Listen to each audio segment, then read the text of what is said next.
देव अधिदेव महादेव की कथा करती है, शिव पुराण वर्णन करती है, शिव तत्व करती है। चंचुला देवी ने जल चढ़ाना प्रारंभ करा। एक दिन चंचुला देवी कुछ दिन तक जल चढ़ाते चढ़ाते जा रही थी और एक बार पांव घाट पर फिसल गया। चंचुला देवी के प्राण छूट मर गए, प्राण छूट। अब कई लोग कहते हैं हम तो शिव जी को जल चढ़ा रही थी चंचुला देवी, फिर काय को घाट पर पांव फिसल गया, क्यों मर गई? अब उसमें तो भगवान भोलेनाथ जी की इच्छा। कई लोग कहते हैं वो तो अच्छा काम करने गए थे, बताओ उनके साथ ऐसा हो गया। भगवान ने उसके लिए कुछ अच्छा सोचा होगा। और क्या सोचा? गांव के लोग तो रो रहे थे कि चंचुला देवी बेचारी शिव जी को, वो महाराज के कहने पर संत ने कहा था एक लोटा जल चढ़ाना, जल चढ़ाने में लग गई और एक उसका पांव घाट पर फिसल गया और चंचुला देवी के प्राण छूट गए। अरे भाई, चंचुला देवी के प्राण छूटे और चंचुला देवी कैलाश धाम पर पहुंची। माँ पार्वती जी की सहेली बन गई। पार्वती जी ने देखा चंचुला तू इतनी मौन क्यों? पहले तो भगवान चंचुला से पूछा तू आई कैसे, तो कहा सब कराया, मेरे पति को मुक्ति नहीं मिली। आखिरी में एक संत ने मुझे एक लोटा जल पकड़ाया, मैं मंदिर जाना प्रारंभ करी, घाट पर पांव फिसला, मैं मर गई, प्राण छूटे तो मैं कैलाश पर आ गई। कैलाश पर क्यों आई? क्योंकि मैं भगवान के लिए जल लेकर जा रही थी, भगवान का धाम था काशी, और मेरे प्राण छूट गए, मैं कैलाश पर आ गई। क्या चाहती है?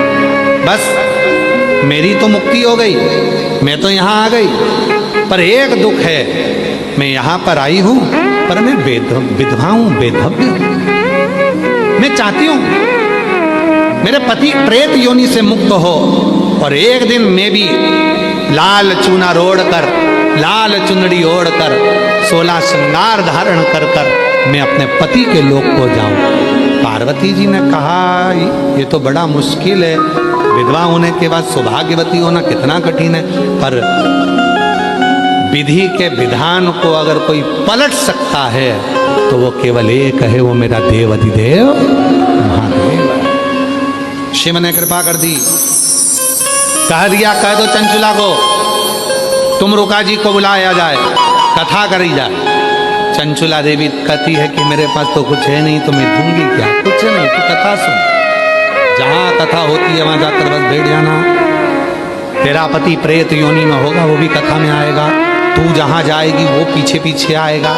भले प्रेत है, भूत है, लोग कहते हैं इसको पित्तर लग गए, लोग कहते हैं इसे वास्तु दोष लग गया, लोग कहते हैं काल सर्प दोष लग गया, हम कहते हैं शिव पुराण में जाकर बैठ जाओ, तुम्हारा वास्तु दोष, तुम्हारा पितृ दोष, तुम्हारा सारे दोष तुम्हारे पीछे पीछे चलकर कथा में आएंगे। वो भी बैठेंगे जैसे चंचुला देवी का पति बैठा, कथा सुनी, शंकर पार्वती सरगोरा बन गए, जजमान बनकर कथा करी, श्रवण करी, और वहीं चंचुला देवी का पति भी आ गया। और हुआ क्या? शिव पुराण की कथा सुनते से ही चंचुला देवी का पति प्रेत योनि से मुक्त हो गया।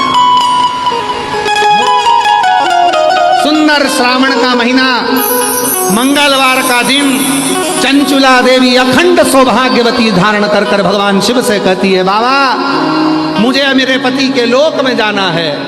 बाबा कहते हैं चंचुला 16 श्रृंगार कर कर मेरी धर्म पत्नी गणगौर बनकर आई है, 16 संस्कार मैंने धारण करे जो सनातन धर्म की नींव है। संसार में मंगला गौरी का व्रत जो 16 वस्तुओं का दान कर कर माताएं करती हैं, उसके जीवन में खुशियां ही आती हैं। ये मंगला गौरी सदा सुख प्रदान करती है। आज चंचुला मैं तुझे वर देता हूँ, तो तेरे पति के लोक में अखंड सौभाग्यवती होकर रहेगी। शिव महापुराण का सबसे बड़ा सार है कि वो जितने लोग इसको श्रवण करते हैं, कर्म के फल के अनुसार भले उनके जीवन में कुछ भी हुआ हो, पर उनका एक जन्म नहीं होता, वो शिव की शरणागति ग्रहण कर लेते हैं।